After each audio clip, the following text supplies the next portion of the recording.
बायको संग बोलला नाही तर बायको संग आयुष्यभर वरमान करून बोलायचं असलं तर काय केलं पाहिजे? नाग्या म्हणला बायको संग जर वरमान करून आयुष्यभर बोलायचं असलं तर बायको किमान एका फुटानं आपल्यापेक्षा उंची पाहिजे. चोख म्हणले. First impression is the last impression म्हणला. बायकोच्या कानाखाली आवाज काढायचा. आपला अनुभव आहे. नाग्या म्हणला आपला अनुभव आहे म्हणताय, मग तुम्ही कधी वेळा झोपताय? म्हणला अनुभव आपला आहे पण मार खाणारी पार्टी बी आपणच आहे.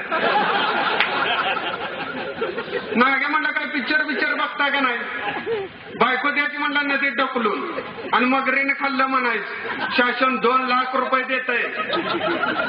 श्याम बंडकर म्हणला काय उपयोग नाही, जात मगरीला खाऊन येईल आणि शासनाला मला 50-50 हजार द्यायला लागते.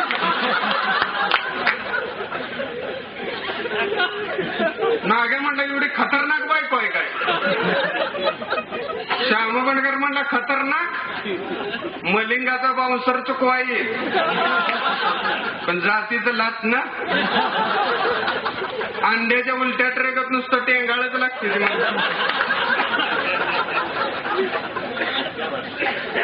सदा म्हणला रगा असली कसली राहिल्या काच्या संसारात आडवी पडत्या.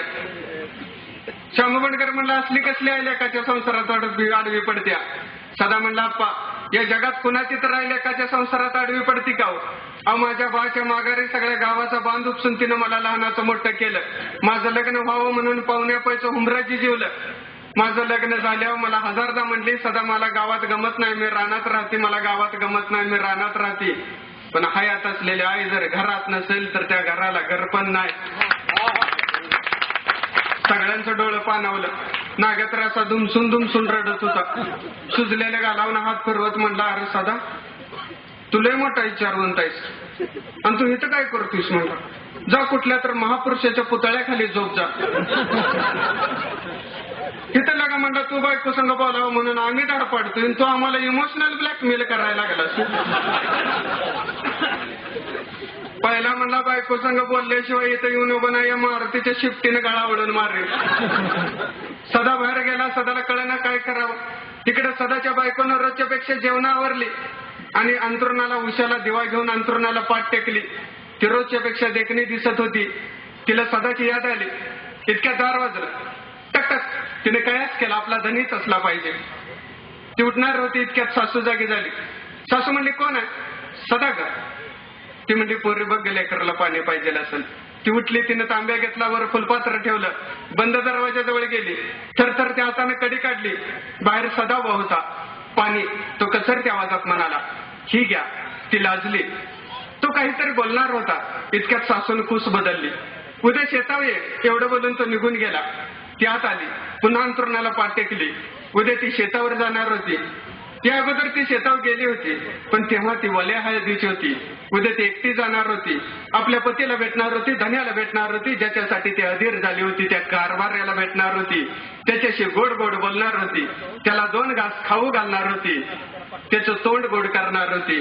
या विचाराने ती लाजली. तिने दिवा मालवला आणि अंधाराच्या हवाली झाली. रोजच्या पेक्षा लवकर सदा नाळी दिली. आयो मी शेतावर जातोय, तिला जेवण घेऊन लावून दे. सदाची आई जागी झाली. सदा सदा म्हणून हाका मारल्या पण सदा केव्हाच निघून गेला होता. तिने सुनेला विचारलं काय म्हणत होता ग? तिने सांगितलं शेतावर गेलेच मला जेवण घेऊन लावून द्यायला सांगितलंय.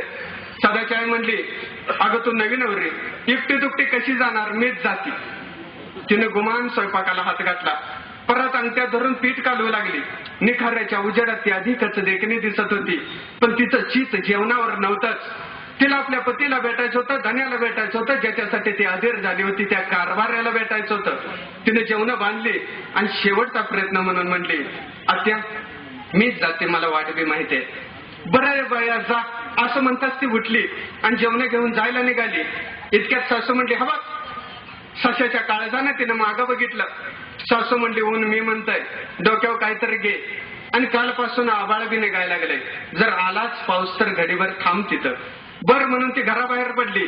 आता ती गावच्या रस्त्यानं चालू लागली. गावातल्या बायका तिला जवळ बोलवू लागल्या. तिच्या रूपाचं कौतुक करू लागल्या. 1-2 बायकांचं राबता हात तिच्या गालावरून फिरलं पण तिचं लक्ष तिकडे नव्हतंच. तिला आपल्या पतीला भेटायचं होतं, धन्याला भेटायचं होतं, ज्याच्यासाठी ती अधीर झाली होती, त्या कारभार्याला भेटायचं होतं. ती चालत चालत पांदीजवळ आली, पांदीतनं वर आली, मेहनती करून वावर तयार होती. पहिल्या पावसाची ओढ त्या शेतसरलाही लागली होती. इतक्यात पळत्या ढगाची सावली तिच्या अंगावर पडली. विस्कटलेले केस सावरीत तिनं वर पाहिलं. गोवर्धन उचलणाऱ्या गवळ्याच्या काळ्या पोरागत ते काळे ढग आपल्याकडे बघून हसतायचं तिला वाटलं. ती पुन्हा पुढे चालू लागली. सरी सोडलेल्या वावरात बायका लगबगीने काहीतरी टोकत होत्या. सखूची देखणी सून पाहताच वाकल्या बायका कमराला हात लावून उभ्या राहिल्या. आणि तू शेताव कशी म्हणून त्यांनी विचारलं. तिने सांगितलं यांचं जेवण घेऊन आल्या. त्या बायकांनी वर पाहिलं. निळा आकाश आता काळं आभाळ होऊ लागलं होतं. आज पाऊस येणार हे त्या मुरल्या बायकांनी ओळखलं. ती पुन्हा पुढे चालू लागली. ती चालत चालत आपल्या शेताजवळ आली. तिला पाहता सदानं सफराची वाट धरली. सदा सफरात शिरताना बघितला आणि ती थबकली. तिचे पाय जड झाले, घसा कोरडा पडला, कानसिले गरम झाली. तापल्या जमिनीशी एकरूप होऊन ती आता शिलकीनं चालू लागली. आता आभाळ गच्च भरून आलं होतं. आता नाही तर कधीच नाही या वेड्या वेगानं ते काळं ढग टिचून भरलं होतं. सुकल्या ओठावरनं जीभ फिरवत ती सफरात शिरली.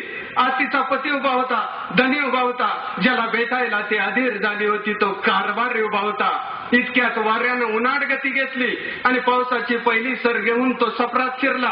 ती अंगी शहारली, पदर सावरायचा विसरली. वारात येऊ नये म्हणून त्यानं धार लावलं आणि आता पावसाचा संयम सुटला. धरतीला भेटायला सनाट्यानं रावला. भरून आलेला आभाळ बरसून बरसून मोकळवत होतं. पाऊस पडत होता, जमीन भिजत होती. सृष्टी धर्माला निसर्ग जातीनं जागला होता. रपरपणाऱ्या पावसानं अवघी सृष्टी नाली. तापली शेत गारटी झाली, सुकली पानं हिरवी झाली. यस्कारला सरडा कुंपणात शिरला. नाचणारा मोर आडुशाला शिरला. रपरपणारा पाऊस हळूहळू कमी झाला. अंगावर दैवार घेऊन झाड झाड तृप्त झालं. पाखरांनी अंग झाडली, कोकरांनी ओंडक्यावर उड्या मारल्या. ओलीत सपारत्या शिवारात अंगणी तळत उभा होतं. भिजलं दार तिनं अदबीन उघडलं आणि दैवारात भिजलेल्या गुलाबाच्या फुलासारखी खाली मान घालून ती घराच्या दिशेनं चालू लागली. तिच्या मनाचं हलकं फुलकं पीस झालं होतं. ती धन्य झाली होती. तिच्या पतीचं प्रेम तिला उमजलं होतं.